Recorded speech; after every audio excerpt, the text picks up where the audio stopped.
Hi hello guys, എല്ലാവർക്കും cricket കാർണിവലിലെ പുതിയ വീഡിയോയിലേക്ക് സ്വാഗതം. ഇന്ന് നമ്മൾ അനലൈസ് ചെയ്യാൻ പോകുന്നത് KKR ടീമിൻ്റെ സ്ക്വാഡിനെ കുറിച്ചാണ്. ഡിഫൻഡിംഗ് ചാമ്പ്യൻസാണ് KKR. ഈ സീസണിലും കിരീടം നിലനിർത്താൻ സാധിക്കും എന്നുള്ള ഉറച്ച വിശ്വാസത്തിൽ ഒരു വലിയ പവർ പാക്ഡ് ടീമിനെ തന്നെയാണ് KKR തയ്യാറാക്കിയിരിക്കുന്നത്. KKR ടീമിൻ്റെ സ്ക്വാഡിനെ പറ്റി പറയുകയാണെങ്കിൽ ആദ്യം എടുത്തു പറയേണ്ട പേരാണ് ക്യാപ്റ്റൻ അജിൻക്യ രഹാനെയുടേത്. വളരെ എക്സ്പീരിയൻസ്ഡ് ആയിട്ടുള്ള പ്ലെയറാണ് അജിൻക്യ രഹാനെ. ഈ സീസണിലെ ഓപ്ഷനിൽ ആദ്യ റൗണ്ടുകളിൽ ഒരു ടീമും വിളിച്ചെടുക്കാതിരുന്ന രഹാനെ ആക്സലറേറ്റഡ് ഓപ്ഷൻ വഴിയാണ് ടീമിലെത്തിയത്. ബേസ് പ്രൈസിൽ ടീമിലെത്തിയ രഹാനെ ടീമിൻ്റെ ക്യാപ്റ്റൻ സ്ഥാനത്തേക്ക് പ്രൊമോട്ട് ചെയ്യപ്പെടാൻ കാരണം താരത്തിൻ്റെ എക്സ്പീരിയൻസ് കൊണ്ടാണ്. താരത്തിൻ്റെ ലിമിറ്റഡ് ഓവർ ക്രിക്കറ്റിലെ നിലവിലെ ഫോമും ആരാധകർക്ക് ഏറെ. അടുത്തതായി Venkatesh Iyer, the new poster boy of KKR. വളരെ നീണ്ട ലേലം വിളികൾക്ക് ശേഷം KKR പൊന്നും വില കൊടുത്ത് നേടിയ താരം. ടീമിൽ ഓപ്പണിംഗ് മുതൽ ഏത് പൊസിഷനിലും ബാറ്റ് ചെയ്യാനുള്ള കാലിബറുള്ള താരം ടീമിൻ്റെ വൈസ് ക്യാപ്റ്റൻ കൂടിയാകും. സൗരവ് ഗാംഗുലിയെ അനുസ്മരിപ്പിക്കുന്ന ബാറ്റിംഗുള്ള താരത്തിൻ്റെ ഫോം KKR ടീമിൻ്റെ നിലനിൽപ്പിന് വളരെ അനിവാര്യമായി മാറും എന്നത് തീർച്ചയാണ്. അടുത്തതായി സുനിൽ നരൈൻ, KKRൻ്റെ സ്റ്റാർ മാർക്ക്. അതാണ് സുനിൽ നരൈൻ എന്ന വിൻഡീസ് വിസാർഡ്. വ്യത്യസ്തമായ ബോളിംഗ് ആക്ഷനും എക്കണോമിക് ബോളിംഗും വിക്കറ്റ് ടേക്കിംഗ് എബിലിറ്റിയും ഓപ്പണിംഗ് ബാറ്റിങ്ങിലെ വെടിക്കെട്ടും എല്ലാം കൊണ്ടും ഒരു കംപ്ലീറ്റ് അസറ്റാണ് സുനിൽ നരൈൻ എന്ന താരം. അടുത്തതായി Andrew Russell, the Windies dynamo. IPLലെ ഏതൊരു ബോളറുടെയും പേടി സ്വപ്നമാണ് ആൻഡ്രൂ റസൽ എന്ന കളിക്കാരൻ.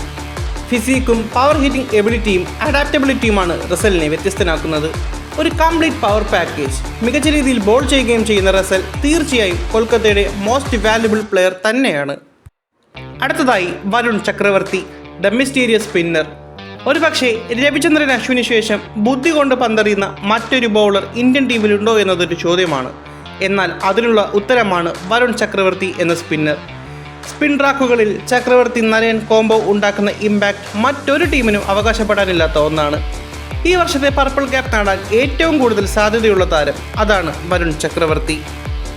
അടുത്തതായി Rinku Singh, the futuristic addition of KKR. ടീമിൻ്റെ വിശ്വസ്തനായ ഫിനിഷർ. ഏതൊരവസ്ഥയിൽ നിന്നും ടീമിനെ ബാറ്റ് കൊണ്ട് രക്ഷിക്കാൻ കഴിവുള്ള മിസ്റ്റർ ഡിപ്പെൻഡബിൾ ഓഫ് KKR. അസാധ്യമായതൊക്കെ പലവട്ടം ടീമിനെ സാധ്യമാക്കി നൽകിയ the giant hitter of KKR Rinku Singh. അടുത്തതായി Harshit Rana, the upcoming speedster of Indian cricket. ഒരൊറ്റ സീസൺ കൊണ്ട് ഇന്ത്യൻ സീനിയർ ടീമിലെ വരെ നിത്യസാന്നിധ്യമായ ബോളർ. മനോഹരമായൊരു പേസ് ബോളർ. വെറും റോ പേസിലുപരി മനോഹരമായ വേരിയേഷനുകളുള്ള ബോളർ. KKRൻ്റെ ഏറ്റവും വലിയ ശക്തികളൊന്ന് അതാണ് ഹർഷിത് റാണ. അടുത്തതായി ക്വിൻ്റൺ ഡി കോക്ക്. ടീമിലെ ഓപ്പണർ ആൻഡ് വിക്കറ്റ് കീപ്പർ റോളിൽ ഉറപ്പായും തിളങ്ങുമെന്ന് പ്രതീക്ഷിക്കുന്ന താരം. മികച്ച ഒരു ബാറ്റർ, അതിലും മികച്ചൊരു കീപ്പർ. ആക്രമണവും ക്ലാസും ഒരേപോലെ ഒത്തുടങ്ങിയ പ്രതിഭ. One and only Quinton de Kock. അടുത്തതായി റഹ്മാനുള്ള ഗുർബാസ്. ലോക ക്രിക്കറ്റിലെ ഏറ്റവും മികച്ച ടീമുകളിലൊന്നായ അഫ്ഗാനിസ്ഥാൻ്റെ വിശ്വസ്തനായ ഓപ്പണർ. മനോഹരമായ ഷോട്ട് ഡൈവേഴ്സിറ്റിയാണ് റഹ്മാനുള്ള ഗുർബാസിൻ്റെ പ്രത്യേകത. തീർച്ചയായും KKRൻ്റെ മികച്ചൊരു തീരുമാനമാണ് ഗുർബാസിൻ്റെ ഇൻക്ലൂഷൻ. അടുത്തതായി മനീഷ് പാണ്ഡെ, ടീമിലെ ഏറ്റവും എക്സ്പീരിയൻസ്ഡ് ഇന്ത്യൻ ബാറ്റർ. മിഡിൽ ഓവേഴ്സിൽ മനോഹരമായി ബാറ്റ് ചെയ്യുന്ന ബാറ്റർ. IPLലെ ആദ്യ ഇന്ത്യൻ സെഞ്ചുറിയൻ. തീർച്ചയായും ഈ പ്ലെയറിൻ്റെ ഇമ്പാക്റ്റ് KKRന് വളരെ വലിയ ശക്തി തന്നെയായിരിക്കും. അടുത്തതായി മൊയിൻ അലി, ലിമിറ്റഡ് ഓവർ ക്രിക്കറ്റിലെ മികച്ച ഓൾറൗണ്ടർമാരിൽ ഒരാൾ.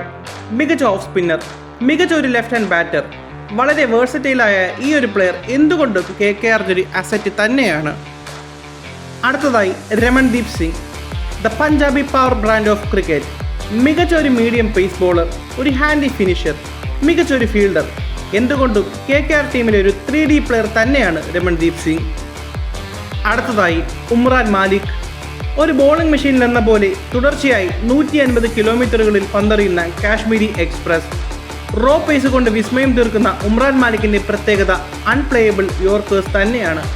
ഫോമിലായാൽ KKRൻ്റെ ട്രംപ് കാർഡ് ആവാൻ സാധ്യതയുള്ള പ്ലെയറാണ് ഉമ്രാൻ മാലിക്. അടുത്തതായി ആൻഡ്രിസ് നോട്ടിയ, ഒരു മിച്ചൽ ജോൺസൺ മിനി വെർഷൻ. അതാണ് ആൻഡ്രിസ് നോട്ടിയ. മികച്ച സ്പീഡ്, മികച്ച ആക്യുറസി, ഒരേപോലെ ബൗൺസറിലും ഫുൾ ലെങ്തിലുമുള്ള ഡോമിനൻസ്. അതാണ് നോർട്ടിയയുടെ എക്സ് ഫാക്ടർ. മികച്ചൊരു അഡീഷൻ തന്നെയാണ് നോർട്ടിയ എന്ന് പറയുന്നത്. അടുത്തതായി Rovman Powell, the Caribbean cracker. മികച്ച ഒരു ക്ലീൻ ഹിറ്റർ, ഒരു മികച്ച മീഡിയം പേസ് ബോളർ. റസലിന് ഒരു പ്രോപ്പർ ബാക്കപ്പ്, മികച്ച ഒരു അഡീഷൻ തന്നെയാണ് റോമൻ പവൽ. അടുത്തതായി സ്പെൻസർ ജോൺസൺ. മികച്ച പേസർമാരെ നൽകിയിട്ടുള്ള ഓസ്ട്രേലിയയുടെ പുതിയ കണ്ടെത്തലാണ് സ്പെൻസർ ജോൺസൺ. മികച്ച ലൈൻ ആൻഡ് ലെങ്ത്, മികച്ച സ്പീഡ് ആൻഡ് ആക്യുറസി, എന്തുകൊണ്ട് മാനേജ്മെൻറ്റിൻ്റെ മികച്ച അഡീഷൻ തന്നെയാണ് സ്പെൻസർ ജോൺസൺ. അടുത്തതായി മയാങ്ക് മാർക്കണ്ഡെ. ടീമിലെ സെക്കൻഡ് ലെഗ് സ്പിൻ ഓപ്ഷൻ, മികച്ച കാലിബറുള്ള സ്പിന്നർ, വരുൺ ചക്രവർത്തിക്ക് പറ്റിയ മികച്ച ബാക്കപ്പ് ഓപ്ഷൻ തന്നെയാണ് മാർക്കണ്ഡെ. അടുത്തതായി വൈഭവ് അറോറ. മികച്ച ഒരു പേസ് ബോളർ, കൃത്യമായ ലൈൻ ആൻഡ് ലെങ്ത്, ഏതൊരു ബാറ്റർമാരെയും പ്രഷറൈസ് ചെയ്യാനുള്ള ഈ കഴിവാണ് ഈ താരത്തെ വ്യത്യസ്തനാക്കുന്നത്. തീർച്ചയായും KKR ടീമിൻ്റെ മികച്ചൊരു അഡീഷനാണ് വൈഭവ് അറോറ. അടുത്തതായി അങ്ക്രിഷ് രഘുവൻഷി. ടീമിലെ one of the best classic batters, ഭാവിയിൽ ഇന്ത്യൻ ടീമിലെ സ്ഥിര സാന്നിധ്യമാവാൻ സാധ്യതയുള്ള യങ് സെൻസേഷൻ. മികച്ച ഫുട് വർക്ക് കൊണ്ട് വ്യത്യസ്തനായ രഘുവംശി തീർച്ചയായും മികച്ചൊരു പ്ലെയർ തന്നെയാണ്. അടുത്തതായി അനുകുൽ റോയ്. ഭാവിയിലെ ജോൺ ഡി റോഡ്സ് എന്നൊക്കെ വിശേഷിപ്പിക്കാവുന്ന പ്ലെയർ. ഫീൽഡിലെ മിന്നൽ ഫീൽഡിംഗ് ആണ് അനുകൂലിനെ വ്യത്യസ്തനാക്കുന്നത്. നല്ലൊരു മികച്ച സ്പിന്നർ കൂടിയായ അനുകൂൽ തികച്ചും ഒരു നല്ല ഓപ്ഷൻ തന്നെയാണ് KKRന്. അവസാനമായി ലവ്നീത് സിസോഡിയ. മികച്ചൊരു വിക്കറ്റ് കീപ്പർ ബാറ്റർ, മികച്ച ആഭ്യന്തര റെക്കോർഡുള്ള യങ് ബാറ്ററാണ് ലവ്നീത് സിസോഡിയ. KKR സ്ക്വാഡിലെ മികച്ച ഒരു ഓപ്ഷനാണ് ലവ്നീത് സിസോഡിയ. അടുത്തതായി നമുക്ക് ടീമിലെ മേജർ സ്ട്രെങ്ത് ആൻഡ് വീക്ക്നെസ്സുകൾ എന്തൊക്കെയാണെന്ന് നോക്കാം. ടീമിൻ്റെ സ്ട്രെങ്തുകളിൽ ഏറ്റവും ആദ്യം പറയേണ്ടത് ടീമിലെ മാച്ച് വിന്നേഴ്സിൻ്റെ അവൈലബിലിറ്റി തന്നെയാണ്. ഏതൊരു മത്സരവും ഒറ്റയ്ക്ക് ജയിപ്പിക്കാൻ സാധിക്കുന്ന മാച്ച് വിന്നേഴ്സ് ടീമിൻ്റെ ഏറ്റവും മികച്ചൊരു മുതൽക്കൂട്ടാണ്. അതുപോലെ തന്നെ ഓൾറൗണ്ടേഴ്സിൻ്റെ അവൈലബിലിറ്റി. ആൻഡ്രേ റസലും സുനിൽ നരേനെയും പോലെയുള്ള ഓൾറൗണ്ടറുകൾ ടീമിന് എന്നും ഒരു മുതൽക്കൂട്ട് തന്നെയാണ്. അതുപോലെ തന്നെ അടുത്ത ടീമിലെ മേജർ ഒരു സ്ട്രെങ്ത് തന്നെയാണ് എല്ലാ താരങ്ങൾക്കും ഒരു പ്രോപ്പർ ബാക്കപ്പ് ഉണ്ട് എന്ന് പറയുന്നത്. അതുപോലെ തന്നെ വരുൺ ചക്രവർത്തിയുടെയും സുനിൽ നരേൻ്റെയും ഒരു സ്പിൻ ഡുവോ എന്തുകൊണ്ടും ടീമിൻ്റെ ഏറ്റവും മികച്ച ഒരു സ്ട്രെങ്ത് തന്നെയാണ്. ടീമിലെ വീക്ക്നെസ്സുകളിൽ ഏറ്റവും പ്രധാനപ്പെട്ട ഒന്ന് കഴിഞ്ഞ വർഷത്തെ അയ്യർ ഗംഭീർ കോംബോ ഇല്ലാത്തത് തന്നെയാണ്. പുതുതായി ചാർജ് എടുത്ത അജിൻക്യ രഹാനെ എന്ന ക്യാപ്റ്റൻ ടീമിനെ എപ്രകാരമാണ് നയിക്കുന്നതെന്ന് നമുക്ക് കണ്ടു തന്നെ അറിയേണ്ട കാര്യമാണ്. അതുപോലെ തന്നെ ടീമിലെ ഒരു മേജർ ബോളറായ ആൻഡ്രിഷ് നോട്ടിയയുടെ ഫോമില്ലായ്മ ടീമിന് എന്നും ഒരു തലവേദന തന്നെയായിരിക്കും. താരം ഫോമിലേക്ക് എത്തിയാൽ മാത്രമേ KKRൻ്റെ ബോളിംഗ് യൂണിറ്റിന് മൂർച്ച കൂടുകയുള്ളൂ. ടീമിൻ്റെ ഒരു പ്രൊബബിൾ പ്ലേയിങ് 11 പരിശോധിക്കുകയാണെങ്കിൽ അത് ഇപ്രകാരമായിരിക്കും. ഓപ്പണറായി വിൻഡൻ ഡീകോക്കും സുനിൽ നരേനും, 3-ാം നമ്പറിൽ വെങ്കടേഷ് അയ്യർ, 4-ാം നമ്പറിൽ അജിൻക്യ രഹാനെ, 5-ാമതായി മനീഷ് പാണ്ഡെ, 6-ാമതായി റിങ്കു സിംഗ്, 7-ാമത് ആൻഡ്രേ റസൽ, 8-ാമത് രമൺദീപ് സിംഗ്, 9-ാമത് ഹർഷിത് റാണ, 10-ാമത് ആൻഡ്രിഷ് നോട്ടിയ, 11-ാമതായി വരുൺ ചക്രവർത്തി.